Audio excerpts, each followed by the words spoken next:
오늘은 경배 시에 일어나는 일들에 대해 살펴보기 원합니다. 찬양과 경배를 드릴 때 일어나는 일들. 우리가 찬양과 경배의 가치를 살펴보면서 마지막 7번째가 우리가 하나님께 예배를 드리면서 하나님의 성령께서 어떠한 모양으로 역사하시건 우리를 그것을 환영한다, 이렇게 살펴보았습니다. 지난주에도 말씀드린 대로 우리가 찬양과 경배를 드릴 때 이런 일들을 기대해서 찬양과 경배를 드리지 않습니다. 우리는 사모하죠. 문제는 우리의 포커스가, 초점이 여기에 있지 않다, 그 말입니다.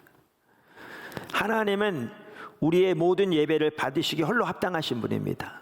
그러므로 하나님께 온전한 예배를 드리는 그 자체가 우리의 목표고 목적입니다. 우리는 거기에 온 초점을 맞춥니다. 그런데 우리가 하나님을 그렇게 예배하면 하나님은 우리에게 임하시기를 기뻐하십니다. 자, 그러면 하나님께서 우리의 예배 가운데 오셔서 이렇게 놀라운 일들을 행하시기를 기뻐하시는데 어떠한 일들을 행하시는가? 그 첫 번째를 지난번에 우리가 뭐라고 그랬죠? 하나님께서 우리의 길을 인도하신다, 이렇게 말씀드렸습니다. 하나님께서 우리의 길을 인도하십니다. 그러니까 사실 이 예배와 관련해서 중요한 한 구절이 구약성경 출애굽기 29장이거든요. 거기 한번 보시면 29장, 지난주에는 42절만 읽었습니다만은 여기 보시면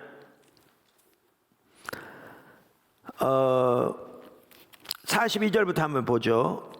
이는 너희가 대대로 여호와 앞 회막 문에서 늘 드릴 번제라. 여기에 회막은 성막을 가리킵니다.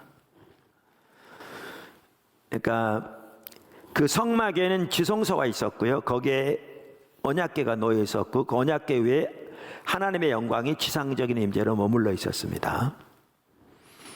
근데 신약 성경에 보면 이 성막은 신약의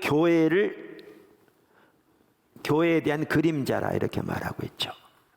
그래서 신약의 교회가 하나님의 성령이 거하시는 하나님의 성전이 되었다, 즉 성막이 되었다, 이렇게 말하고 있죠. 그래서 여기 오늘 출애굽기 29장 42절은 신약의 교회에 대한 예언이기도 합니다. 그런 의미에서. 왜냐하면 이 예언이 신약의 교회에서 성취되었으니까. 그런데 여기에 보면 이는 너희가 늘 드릴 번제라, 이렇게 말하고 있는 걸 보아서 아시듯이 하나님께 드린 예배와 관련된 구절이기도 합니다. 예배와 관련된. 그래서 이 구절은 구약에 나오는 예배에 대해서 말하고 있는 구절이지만 지금 말씀드린 그러한 내용들을 볼 때 신약의 예배와도 밀접한 관계가 있는 그러한 구절이기도 합니다. 자, 그러면서 보시죠. 늘 드릴 번제라 그러면서 내가 거기서 너희와 만나고 네게 말하리라. 내가 거기서 이스라엘 자손을 만나리니 내 영광으로 말미암아 회막이 거룩하게 될지라. 내가 그 회막과 제단을 거룩하게 하며 영광으로 임하셔서, 그 말이죠. 아론과 그의 아들들도 거룩하게 하며 내게 제사장 직분을 행하게 하며 내가 이스라엘 자손 중에 거하며 그들의 하나님이 되리니 그들은 내가 그들의 하나님 여호와로서 그들 중에 거하려고 그들을 애굽 땅에서 인도하여 낸 줄을 알리라. 나는 그들의 하나님 여호와이니라. 그러니까 여기에 보면 우리의 예배와 관련해서도 매우 중요한 부분을 볼 수 있습니다. 말씀드린 대로. 자, 그러면서 여기에 보시면 이 구절에도 보아도 알 수 있듯이 하나님께서 그 예배 가운데 하시는 한 핵심적인 일이 뭡니까? 하나님의 백성들에게 말하고 그들을 인도하실 것이라, 이렇게 말씀하고 있습니다. 그들에게 말하고 그들을 인도하실 것이라, 이렇게 말씀하고 있는 것을 볼 수 있습니다. 실제로 그 구약 시대만 하더라도 그 회막에 머물러 있던 하나님의 영광이 불기둥과 구름 기둥의 형태로 들려서 앞서가면 이스라엘 백성들은 그 인도를 따라갔고요. 그 불기둥과 구름 기둥이 머물면 이스라엘 백성들도 머물렀습니다.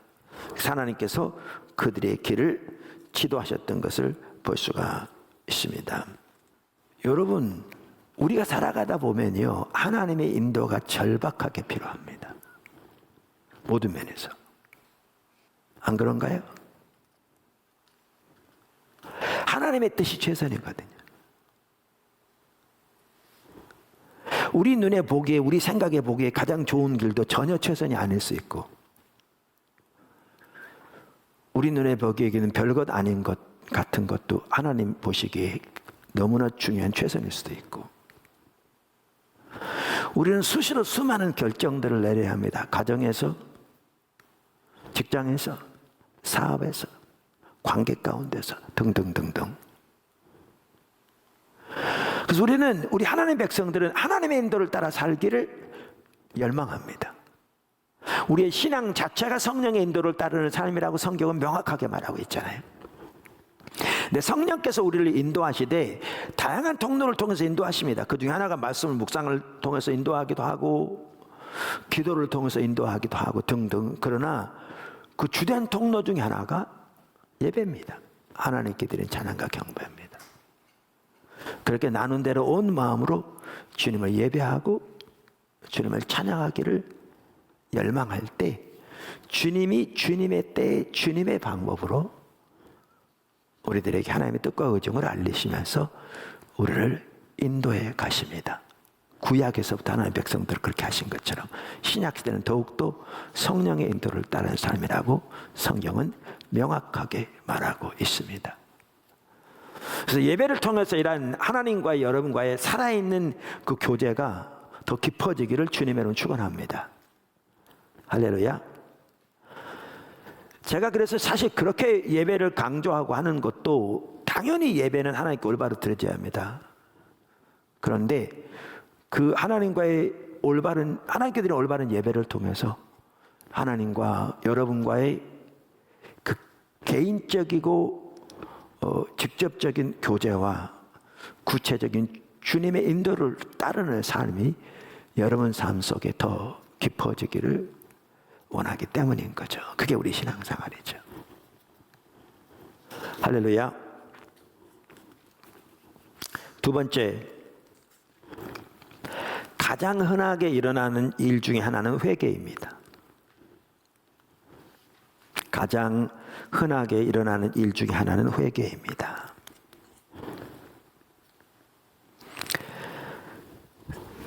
조금 더 살펴보겠지만, 우리가 이미 살펴봤잖아요. 그 가치에 대해서 우리는 찬양과 경배를 통해서, 예배를 통해서 하나님과 친밀함을 추구한다, 이렇게 살펴봤잖아요. 근데 하나님과의 친밀함과 회개는 밀접하게 관계되어 있습니다. 조금 더 살펴볼 겁니다. 밀접하게 관계가 있습니다. 뿐만 아니라 우리가 하나님을 찾으면 하나님이 우리에게 임하신다, 가까이 오신다, 혹은 하나님 우리를 만나주신다. 표현은 다양할지 몰라도 같은 내용인데, 자, 그러면 우리에게 임하신다는 말은 무슨 말이냐면 하나님의 임재가 함께하는 겁니다. 다른 말로 하면 성령님의 임재가 우리와 함께 하시는 겁니다. 할렐루야. 그럼 성령님이 우리와 임재하시며 우리와 함께 하시면 그분이 하신 일 중에 하나가 뭐냐면 우리의 죄를 생각나게 하십니다. 우리의 죄를 생각나게 하십니다.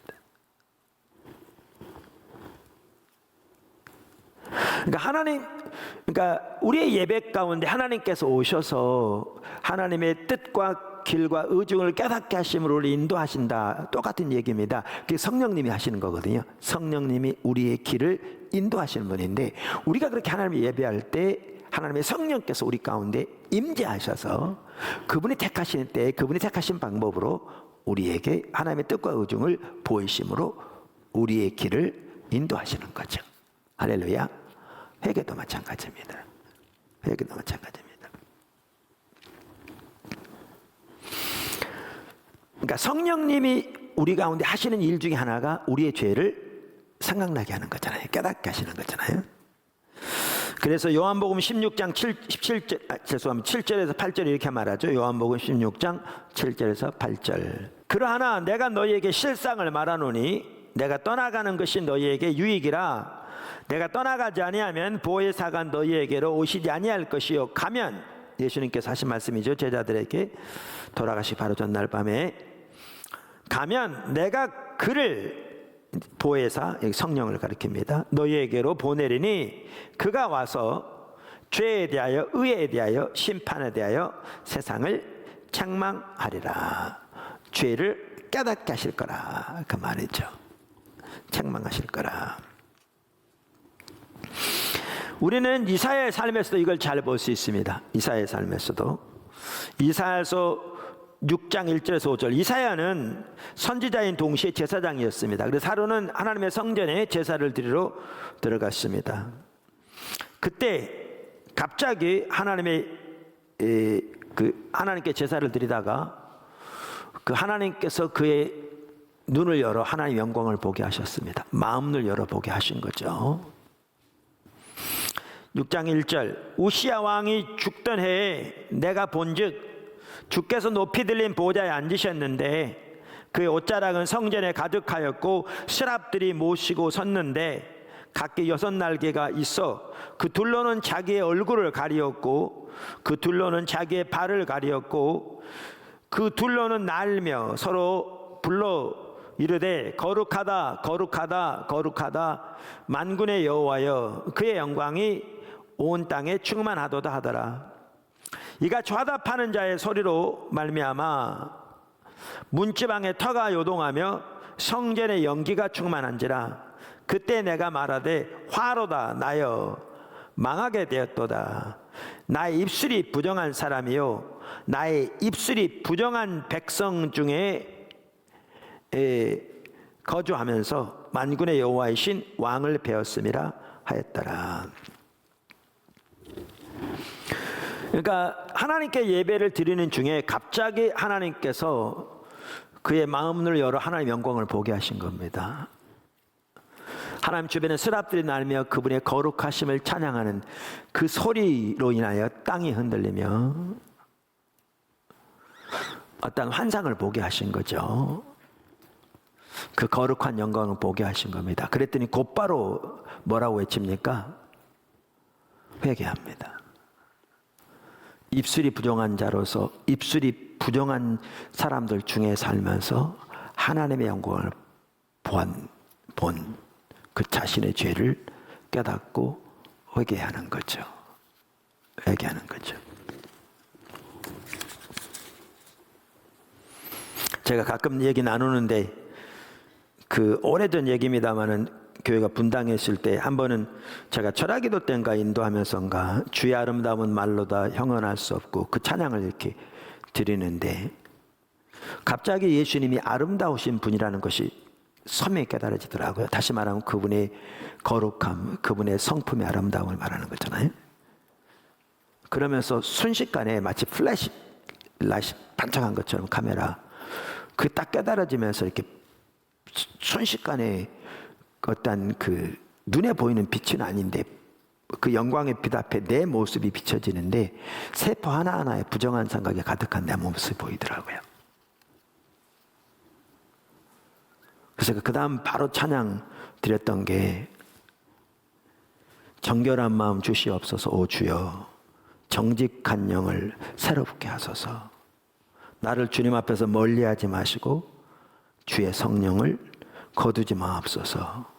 이 찬양이 저절로 나오더라고요. 절박하게. 세 번째, 하나님의 약속, 하나님의 비전, 하나님의 소명이 주어지고 확증되어질 수 있습니다. 아까 이사야를 보실래요? 이사야 6장에 거기 보시면 먼저 이렇게 하나님이 그의 죄를 보게 하신 겁니다. 그러니까 회개가 일어나죠. 그래서 정말 화로다 나여 망하게 되었도다. 바리새인들이 예수님께서 화로다 외식한 서기관들과 바리새인이여 그랬는데 이 경우는 이사야가 화로다 나여 내가 망하게 되었도다 라고 하나님 앞에 탄식하고 얘기하죠. 친밀한 교제 가운데 있으니까 자기를 보는 거죠. 자, 그랬더니 7절에 이렇게 말하죠.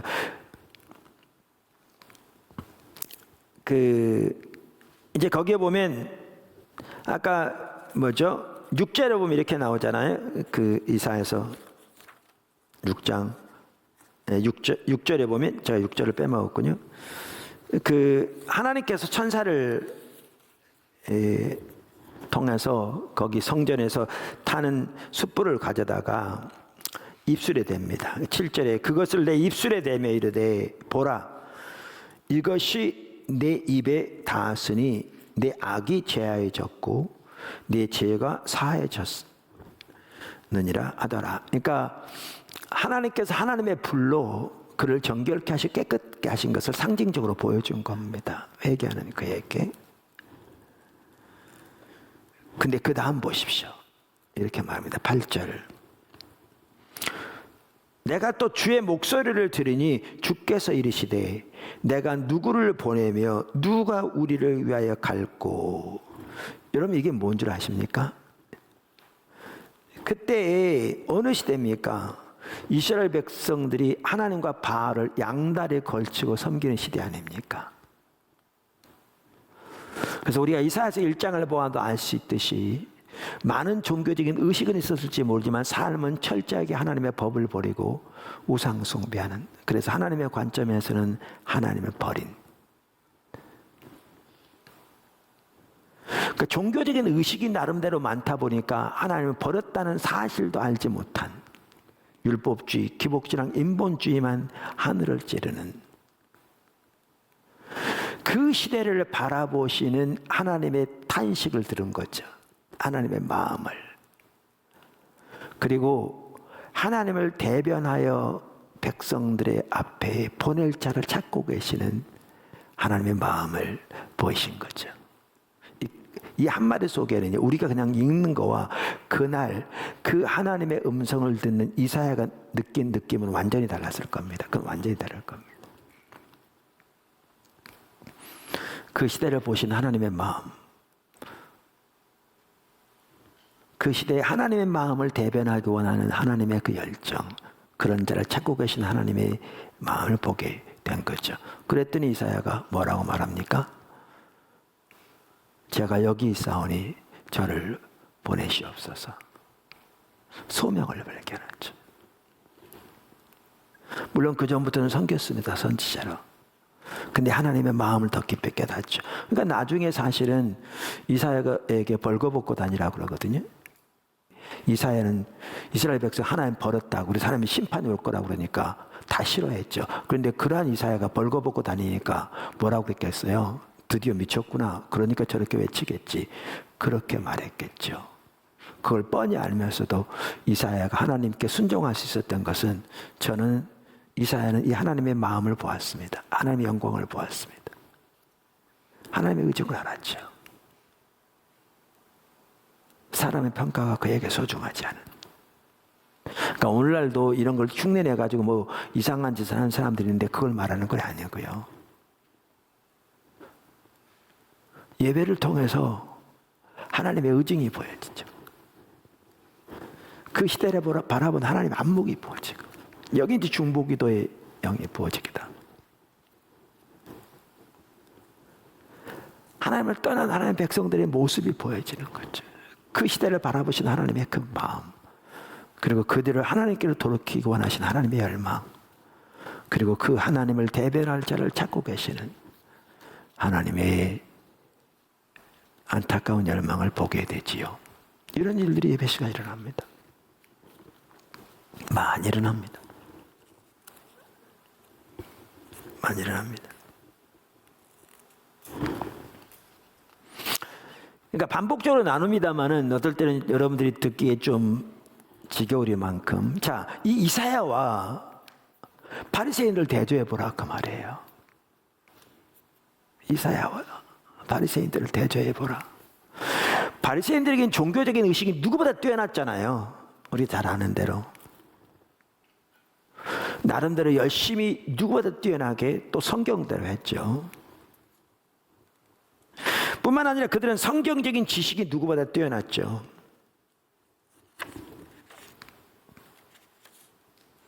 그런데 그들은 그 시대를 향한 하나님의 의존과 마음을 전혀 알지 못했죠. 전혀. 그래서 예수님은 이렇게 말씀하셨죠. 아침에 하늘이 붉고 흐리면 오늘은 날이 굳겠다 하나니 너희가 날씨는 분별할 줄 알면서 이 시대의 표적은 분별할 수 없느냐.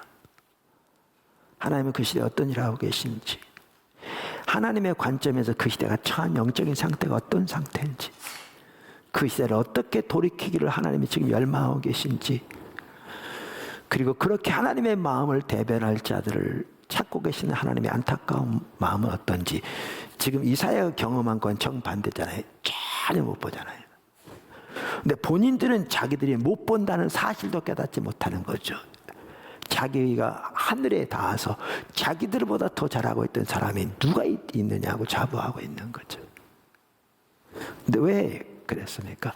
그들은 하나님과 인격적인 어떤 관계도 없었죠. 성경적인 지식은 뛰어났지만 그 성경이 말하는 하나님의 영광을 그들은 전혀 보지 못했죠. 이사야가 보았던 것 같은 그 영광을 전혀 보지 못했죠. 그 하나님과의 개인적인 관계가 전혀 없었죠. 이사야가 가졌던 그 관계가 없었다고요. 그래서 요한복음 5장 37절 이렇게 말하잖아요. 또한 나를 보내신 아버지께서 친히 나를 위하여 증언하셨느니라. 너희는 아무 때도 그분의 음성을 듣지 못하였고 그 형상을, 그 영광을, 그 형용을 보지 못하였으며. 그러니까 그들의 예배는 어떻게 돼 있어요? 타락해 있었죠. 그래서 마태복음 15장 8절 9절에 바리새인 두고 하신 말씀입니다. 이 백성이 입술로는 나를 공경하나 하되 마음은 내게서 멀도다. 사람의 계명으로 교훈을 삼아 가르치니 나를 헛되이 경배하는도다 하였느니라. 보십시오. 이사야와 바리새인들. 이사야는 하나님과 올바른 신앙의 관계 가운데서 올바른 예배를 드림으로 예배를 통해 하나님의 영광을 보고 그러면서 그의 죄를 깨닫고 회개하며 예배를 통해서 그 시대를 향한 하나님의 마음과 하나님의 의중과 하나님의 계획을 보고 그 하나님의 계획에 삶을 들여 헌신하면서 하나님의 뜻이 이루어지는 데 귀하게 쓰여졌습니다. 자, 바리새인들. 그들은 종교적인 의식은 타의 추정을 불허할 만큼 뛰어났고 전통적으로 내려오는 그 전통들을 누구보다 철저히 지켰고 성경적인 지식에는 정말 타의 추정을 불허할 만큼 뛰어났지만 그들은 이사야가 가졌던 것처럼 하나님과 어떤 인격적인 관계도 없었습니다. 그들의 예배는 전통적으로 내려오는 규칙을 지키는 것에 불과했습니다. 하나님께 대한 진정한 예배가 되지 못했습니다. 이사야 시대 이스라엘 백성들의 예배처럼. 그래서 하나님 앞에 헛되이 경배하고 있는데 그들은 당연히 그 사실도 몰랐습니다. 그러니까 그들은 예배를 통해서도 하나님의 영광을 보며 자기의 죄를 돌이키는 일이 이만큼도 없었습니다. 그리고 그 예배를 통해서도 그 시대를 향한 하나님의 비전과 하나님의 의중과 하나님의 마음을 깨닫고 돌이키는 일이 전혀 없었습니다. 완전히 대조를 이룹니다. 우리는 하나님께 올바른 예배를 드리는 자체가 목적입니다. 목표입니다. 그런데 그렇게 우리가 정말 하나님께 올바른 예배를 드리고 하나님을 추구하면 하나님은 우리에게 이 놀라운 일들을 행하시기를 기뻐하십니다. 그럼 우리는 그것들을 환영하고 감사함으로 받아들이고 하나님의 인도하심에 반응하여 나갑니다. 여러분은 지금 여러분의 예배를 통해서 이렇게 하나님과 동행하는 삶을 살고 계신지요?